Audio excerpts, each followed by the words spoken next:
मित्रांनो, गेले एक 2 वर्ष मी चित्रनगरीला जाऊन की चित्रपटाविषयी अनुभव घ्यायचा माझा विषय होता. आणि गेले 2 वर्ष मी चित्रनगरीला सातत्याने जातोय. आणि तुम्हाला पण काय चित्रपटाची इच्छा आहे का? चित्रपट, अल्बम आणि गाणी करायची. आणि जर का तुम्हाला यातले कुठली जर काही इच्छा जर का असेल तर पहिल्यांदा मी सांगतो की तुम्हाला माझा व्हिडिओ बघायच्या अगोदर सांगतो की ज्यांना या चित्रपट क्षेत्रातलं आवड आहे त्यांनीच माझा व्हिडिओ बघा, आणि ज्यांना या चित्रपट क्षेत्रामधला आवड नाही त्यांनी हा माझा व्हिडिओ बघू नये. कारण का की उगाच मी काहीतरी सांगतोय असं तुम्हाला वाटायला नको.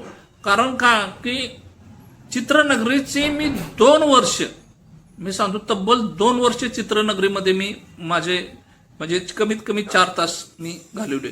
भव्य दिव्य आपली चित्रनगरी, आणि चित्रनगरीमधला जो झगमगाट आणि तिथं चालू असणारे काम, तिथले कलाकार, तिथले दिग्दर्शक, तिथले प्रोड्युसर यांच्याबद्दलची मी बऱ्यापैकी माहिती घेतली.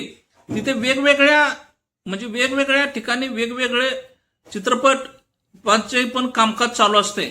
मग हे चित्रपट करणारी मंडळी कशा प्रकारची असते, डिरेक्टर कशा प्रकारचे असतात आणि प्रोड्युसर कशा प्रकारचे असतात, आणि मग त्याच्यावर आलेला हा कलाकार कशा प्रकारचा असतो, हे तुम्ही सविस्तर तुम्हाला मी सांगणार नाही, पण तुम्हाला संक्षिप्त भाषेमध्ये तुम्हाला या व्हिडिओमध्ये मी सांगणार आहे.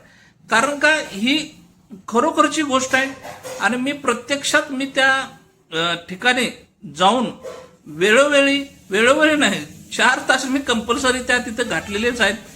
तर ह्या तिथल्या काही लोकांच्या व्यथा, कथा आणि काही लोकांच्या ज्या काही गोष्टी आहेत त्या मी तुम्हाला या व्हिडिओच्या माध्यमातून सांगणार आहे. त्यामुळं चित्रपटाविषयी, मालिकेविषयी किंवा एखाद्या सॉन्ग, अल्बम काढणार असेल अशा व्यक्तींनीच हा माझा व्हिडिओ बघावा, आणि अन्यथा आपण व्हिडिओ सोडून गेलेलं बरं. तर मित्रांनो, प्रोड्युसर मित्रांनो 3 प्रकारचे असतात. एक हौसे, एक नवसे आणि एक गवसे. असे हौसे, नवसे, गवसे असे 3 प्रकारचे प्रोड्युसर असतात. त्यात हौसे म्हणजे कोण? तर आपल्याला हौस आली ह्या आणि आपल्याजवळ पैसा आहे म्हणून एखादा चित्रपट किंवा एखादं सॉन्ग तयार करणाऱ्याला आपण हौसे म्हणायचं. आता नवसे म्हणजे काय? तर आपल्याला नवीन काहीतरी करायचे, कल्पना डोक्यात घेऊन किंवा नवीन बिझनेस काहीतरी करायचा आहे म्हणून त्या बिझनेसमध्ये उतरणारे नवसे. आणि गवसे म्हणजे आता त्यांना काहीच नाहीये आणि कुठंच त्यांना थारा नाही, अशा वेळी एखाद्याच्याकडे मागणी करून त्यांनी ते केलेले असतात ते गवसे. आणि काही लोक अशी फिल्म इंडस्ट्रीमध्ये असतात ती फार प्रोफेशनल असतात. तर ती प्रोफेशनल इंडस्ट्रीवरली वेगळी. पण ह्या 3 जणांची पहिल्यांदा मी तुम्हाला माहिती सांगतो. आणि ही माहिती जी असते ती तिथं कलाकार म्हणजे पूर्ण त्या टीमला माहिती असते की हो हौशे आहे किंवा गवशे आहे का नवशे आहे. आणि अशा वेळी त्या मुख्य कलाकारांचं आणि त्या टीमचं काय एक धारणा झालेली असते की याच्याकडे जोपर्यंत पैसे आहेत तोपर्यंत याचे पैसे कसे काढून घेता येतील ही लोकांची भावना झालेली असते. कारण का तो प्रोफेशनल नसतोय, तो हौशा असतोय. तो स्वतः चालू करतो आणि एक 8-10 दिवस त्याच्यामध्ये खूप इंटरेस्ट घेऊन त्यानं ते काम केलेलं असते. आणि 8-10 दिवसानंतर तो गायब जो होतो, तर परत त्या काय चित्रनगरी सोडा त्या पिक्चरवर हजर राहील किंवा नाही राहील ते सांगता येत नाही. त्यामुळं कलाकारांचं पण यामध्ये काही चुकीचं ठरत नाही. कारण का की ते कलाकारांचे डेट्स आणि मानधन सगळं बुडतेच. त्याच्यापेक्षा यांच्याकडे आहे त्या वेळेस ते का काढून घेऊ नये? अशा मानसिकतेमध्ये कलाकार असतात. आणि या हौसेंची ही म्हणजे हौसे प्रोड्युसरची ही अशी म्हणजे व्यवस्था होती. त्यानंतर असतात नवसे. नवसे म्हणजे काय? तर नवीन, आणि त्यांना फिल्म इंडस्ट्रीमध्ये आपलं नाव करायचं असते. मग ते रुबाबासाठी असेल किंवा आणि कुठल्याही कारणासाठी असेल, पण त्यांना ते नाव करायचं असते.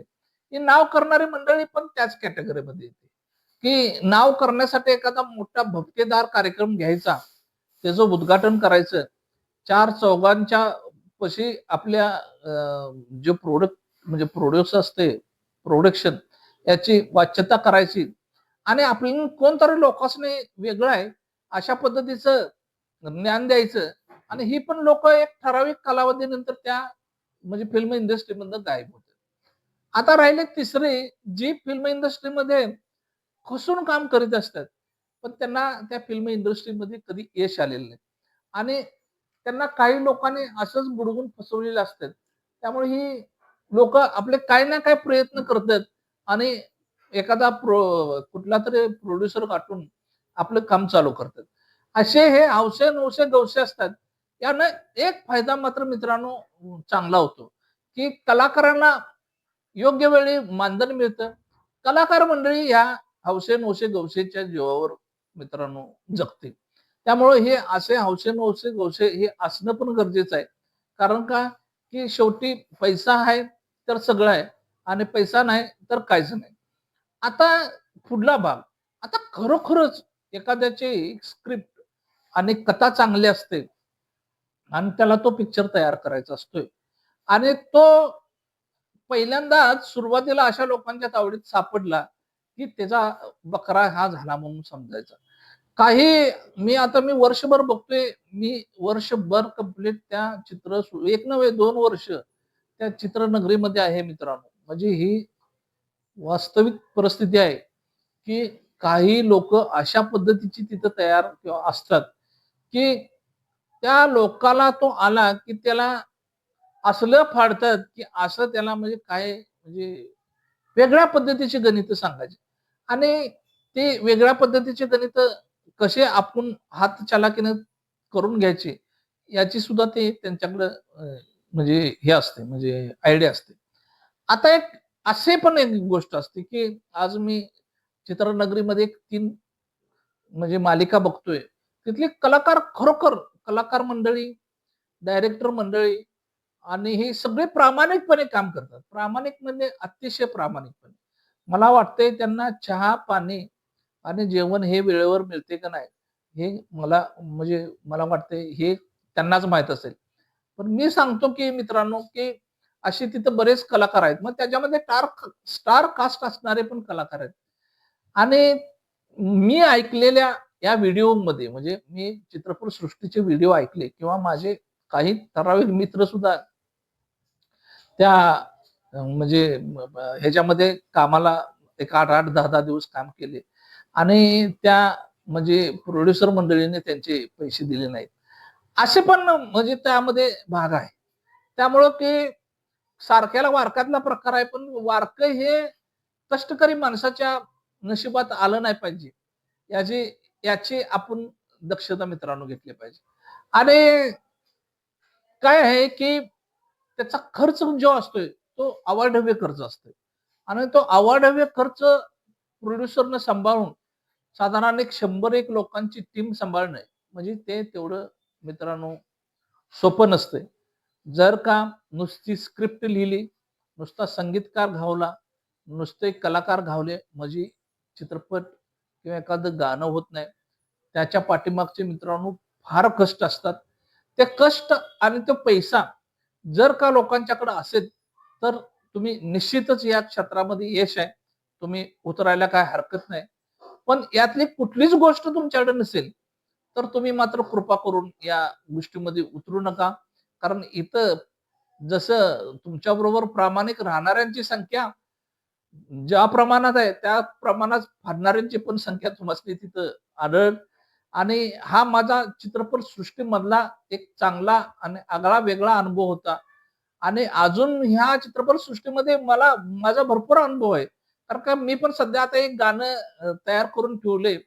आता त्याला शूटिंग करायचं आहे आणि मग ते प्रोड्यूस म्हणजे हे करायचं आहे म्हणजे प्रदर्शित करायचं आहे. तर त्याला वेळ आहे. आता माझी हौस कुठपर्यंत भागते हे मी त्या गाण्याच्या माध्यमातून बघणार आहे आणि गाणं ज्यावेळी येईल, त्यावेळी मी तुम्हाला त्या गाण्याची सगळी माहिती सांगणारच आहे. पण आता सध्या तरी माझं गाणं लिहून आणि म्हणजे पूर्ण रेकॉर्डिंग होऊन माझ्याकडे आहे. पण त्याला अजून जरा मला थोडं खर्चाचं प्रमाण आहे. तर त्याचं खर्चाचं प्रमाण जोपर्यंत आपल्याकडे तयार होत नाही, तोपर्यंत ते काय गाणं माझं प्रदर्शित होणार नाही. तर मित्रांनो थोडे दिवस आपण प्रतीक्षा करूया आणि तुम्ही माझा हा व्हिडिओ आता ज्यांनी शेवटपर्यंत बघितलाय त्यांना चित्रपट सृष्टीमधील बऱ्यापैकी किंवा ठराविक माहिती आली असेल, तर तुम्ही माझ्या व्हिडिओला सबस्क्राईब, लाईक आणि शेअर करा. कारण का की मला त्या क्षेत्रामधलं बाकीचं काही बोलायचं नाही. जे बऱ्याच घटना या क्षेत्रामध्ये पॉझिटिव्ह, निगेटिव्ह आहेत.